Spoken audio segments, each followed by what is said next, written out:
Hello, my name is Irene Egbidion, and I'm one of the co-chairs of the 2020 Lynd Prize jury. I'm a doctoral candidate in the Department of Comparative Literature at Penn State. I'll be introducing the honor book for this year's prize, but before that, I'd like to tell you all a little bit about the jury that came together to select both the honor book and the ultimate winner of the 2020 Lynd Graphic Novel Prize. Our jurors, like me, are people who love comics and incorporate them in some way, shape, or form into their work. Our members are Megan Bauman, Jason Griffith, James McCready, and Colette Slagle. Colette, my co-chair, here with us today, is a dual degree doctoral candidate in curriculum and instruction and women's, gender, and sexuality studies at Penn State. She studies girls' quests and fantasy, examining both novellas and graphic novels in her research, and she also teaches comics in her literature courses. Megan is a Penn State undergraduate majoring in English, who has studied both reading and creating graphic novels in her coursework. Jason is an assistant professor of language and literacy education at Penn State. He has a particular interest in graphic memoir and has written about visual composition in his column for the National Council of Teachers of English, Voices from the Middle. James is an actor, writer, and musician living in State College, Pennsylvania. He received a Master of Fine Arts in Creative Writing with a focus on experimental prose and mixed media writing from Fairfield University. He was recently published in the anthology Nothing Short of, Selected Tales from 100 Word Story.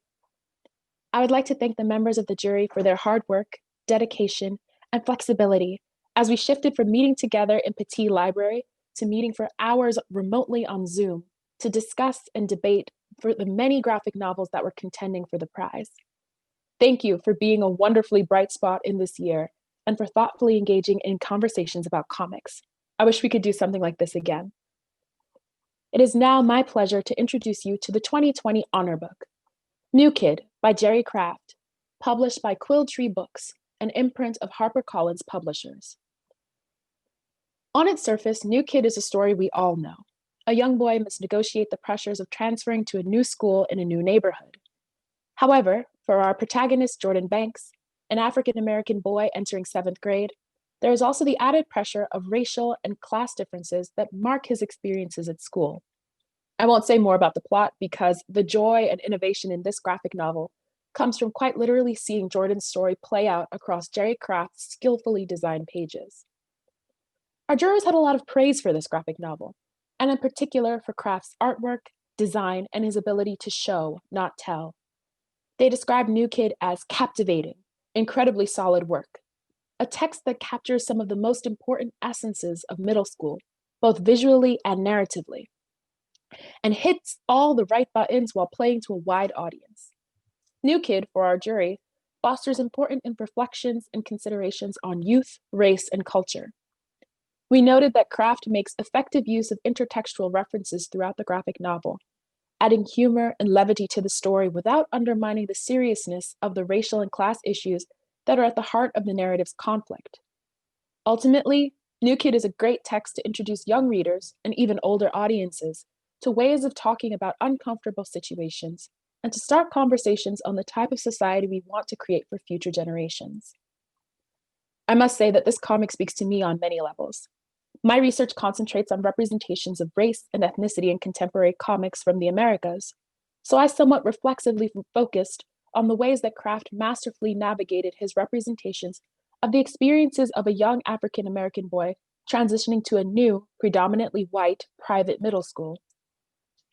I was struck by the care and attention to detail that Craft poured into his pages, the cleverness of his humor, and his ability to nuance the depiction of his characters, all of his characters, to avoid retelling yet another essentialized tale of the African-American experience.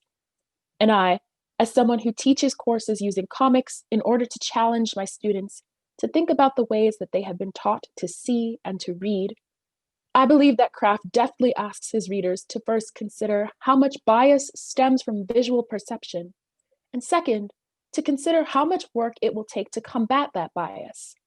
It won't be easy or comfortable, but it is necessary. I offer my congratulations to Jerry Craft and to New Kid.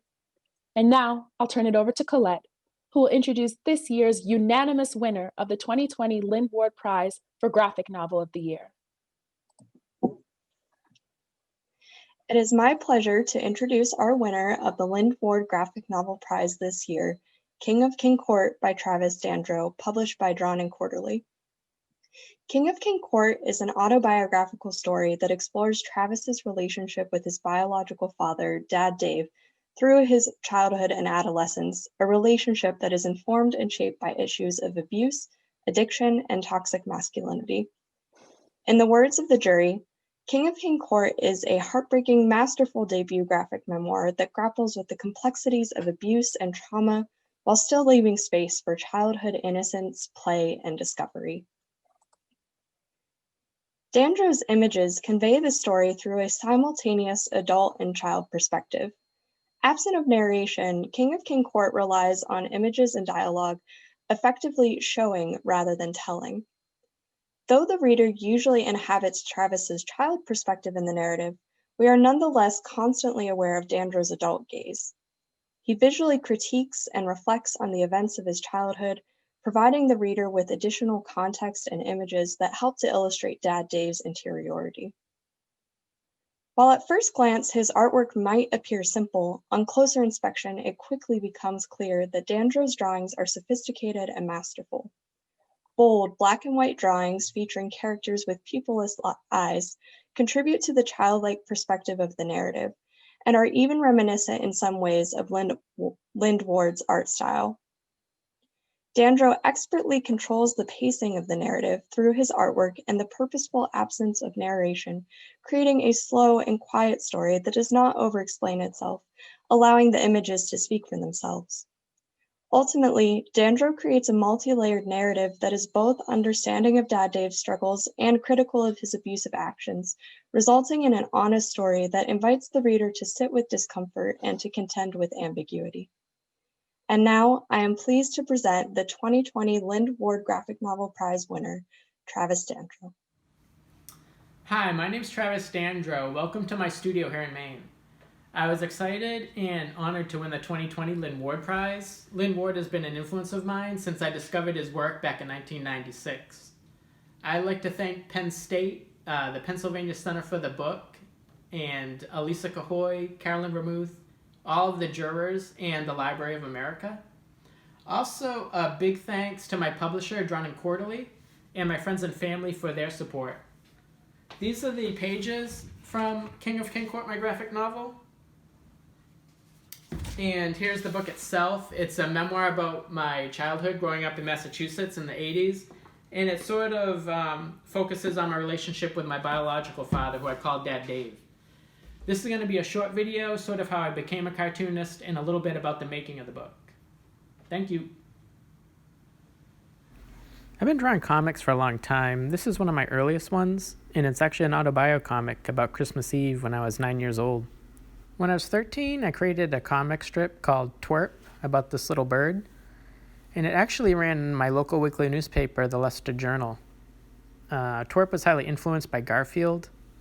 I drew this for several years, and then in high school, I ended up creating a new comic strip called Eggy. Eggy was a young cartoonist like me, and he drew a comic strip called Mr. Gnu, which was actually a comic strip within the comic strip. I continued to draw Mr. Gnu through art school, and I tried to get syndicated, but the humor wasn't really appropriate for mainstream papers. When I moved to Maine, I started publishing Mr. Gnu in the local university newspaper, and that gave me the idea to syndicate myself. So Mr. Gnu started running in college papers all over the US and Canada. Mr. Gnu also appeared in this little anthology, Coober Skeeber, published by D&Q editor Tom Devlin when he was publisher of Highwater Books. Tom gave me this book, Cave In, by Brian Ralph, and it became a big influence on me. I really liked the slow-down pace of the storytelling. Later that same year, my wife, newborn son, and I moved into a tiny cabin with no electricity in northern Maine, and I started keeping this diary comic inspired by Cave In. I was experimenting a lot with comics and trying things out. Instead of flat blacks, I began using these little scribbles. We didn't live here very long, though, and I returned to drawing Mr. Gnu. So 7 years later, I tried drawing another diary comic. This time it was an exploration of some nearby woods called Rider's Bluff. I would go for a hike every morning, taking photos and making quick sketches, and then I'd return home and try to recreate my experiences as a comic, much like I had done when we lived in the cabin. My goal was to record the changing of the seasons, like in Thoreau's Walden, but I only made it through winter and some of the spring before I quit and went off to do other projects. –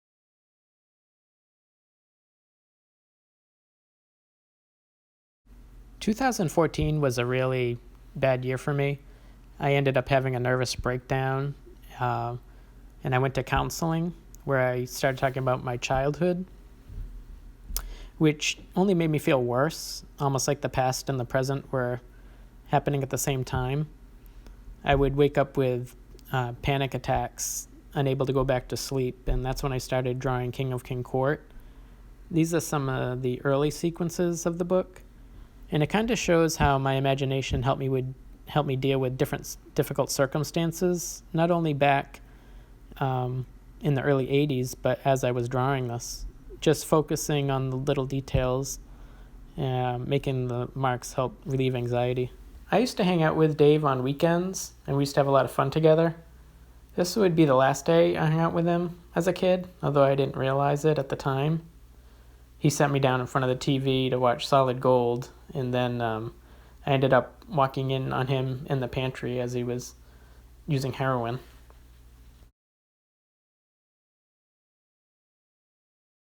So here's Dave trying to break into our house, and I drew the walls as a way to separate the panels.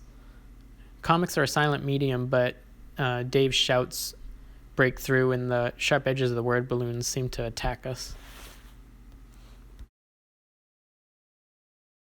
Comic panels are like windows into another world. Here this is done literally, where the windows become comic panels. It's a single image, but you read it as a series of moments in time. This is done again on this page on the left, where the window gets broken up into panels, with the middle panels being the window pane. The Bozo punching bag represents Dad Dave in a lot of ways, and here he is overhearing my mother's conversation with me that I can't spend time with him anymore.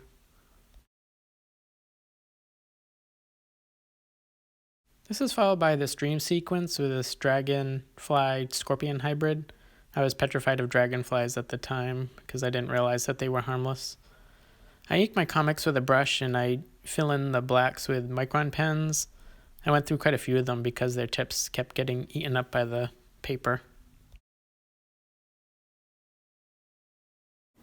Here I use the idea of a wasp building its nest on the side of our house as a way to convey the passage of weeks. Because most people know it takes them more than a couple of days to do this. And it was also a way for me to represent the danger that was building in the story. The time I spent working on my diary comics influenced how I drew this book. I see a lot of humanity in nature, and pieces of nature become characters to me, like this cloud floating through the sky, or these sand dunes are almost like faces with grassy heads looking out over the ocean. One of my favorite parts about making King of King Court was drawing these scenes with my Nana. It felt like we were together again in a way. It wasn't like watching old video footage, it was like going back in time and reliving an old experience, but in a way where it actually felt new.